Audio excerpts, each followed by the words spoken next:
Sorry, কেন? আপনাকে তুমি করে বলে ফেলেছি তো সেই জন্যে।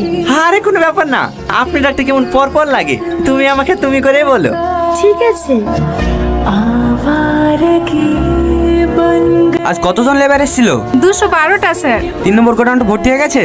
হ্যাঁ স্যার, হয়ে গেছে। দাদা আসবো? আরে টনি, হাই আই বস, কিছু বলবি? হ্যাঁ দাদা, আমার কিছু টাকা লাগবে। কত লাগবে? 1010 দিলে হবে? না দাদা, আমার 2 লক্ষ টাকা লাগবে। 2 লক্ষ টাকা? কত টাকা কি করবি? বিয়ে করছিস নাকি?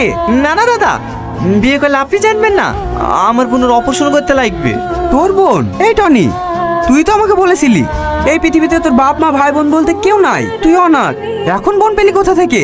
আমার আপন বোন না দাদা, ওই পরশুদিন একটা মেয়ের অ্যাক্সিডেন্ট হয়েছে বললাম না, ও আর বোন। মেয়েটা কাজ পাওয়ার জন্য অনেক কান্নাকাটি করছে।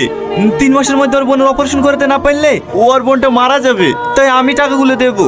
সত্যি তোর মনটা অনেক বড়।